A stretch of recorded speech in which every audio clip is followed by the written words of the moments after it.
वालेकुम friend, I am doctor Sam. आज की हमारी वीडियो चिकन पॉक्स के ऊपर है। आप लोगों का फिर से स्वागत है कि हमारी नई वीडियो में। चलिए शुरू करते हैं।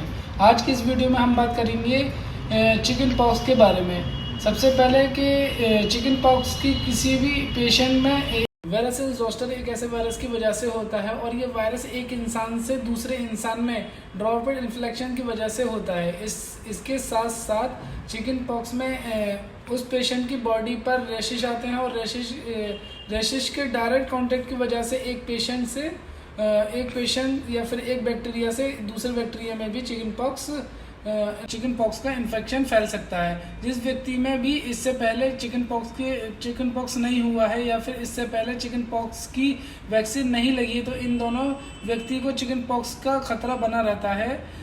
वैक्सीन ना लगाना या फिर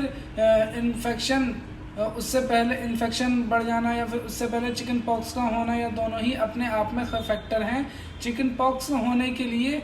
उसके बाद हम बात करेंगे चिकन पॉक्स के लक्षण के बारे में।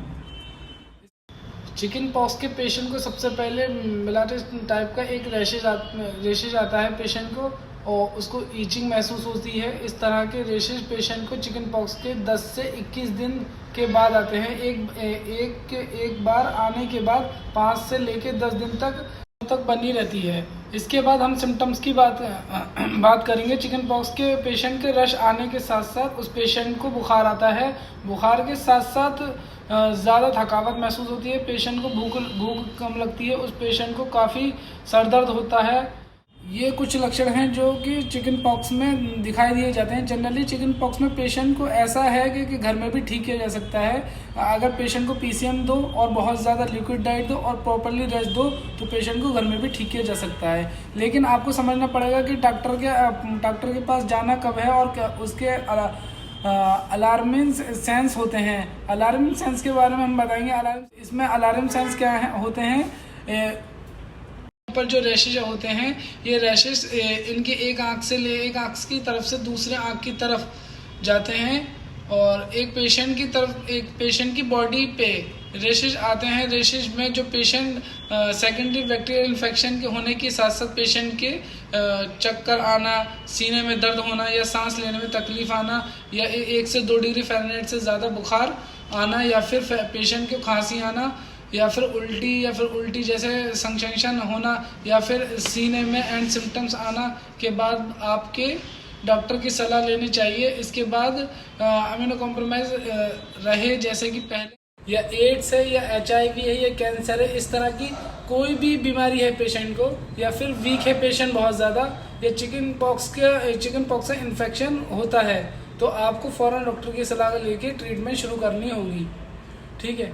इस तरह की अमीनो कॉम्प्रोमाइज पेशेंट में बहुत कम समय में बहुत ज़्यादा कॉम्प्लिकेशन हो सकती हैं। तो इसके बाद हम बात करेंगे चिकन पॉक्स को किस तरह से डायग्नोस किया जाता है। चलिए उसके बारे में बताते हैं। सबसे पहले हम एग्जामिनेशन करेंगे। एग्जामिनेशन के साथ साथ फिजिकल हिस्ट्री भी ले सकते हैं। फिजिकल हिस्ट्री में क्या करेंगे, सबसे पहले हम पेशेंट का ब्लड टेस्ट कराएंगे। ब्लड टेस्ट के साथ CBC कराएंगे। CBC के अंदर हम देखते हैं WBC का और प्लेटलेट। सबसे मेन चीज़ वही होती है इसके अंदर। इसके बाद उस पेशेंट के लेजेंड होते हैं, उसके सिम्टम, उसके सैंपल उसके भी भेजे जाते हैं। ये थी कुछ डायग्नोसिस पर्पस। इसको इस्तेमाल करके चिकन पॉक्स के पेशेंट को डायग्नोस करके हम पता लगा सकते हैं कि चिकन पॉक्स है कि नहीं है।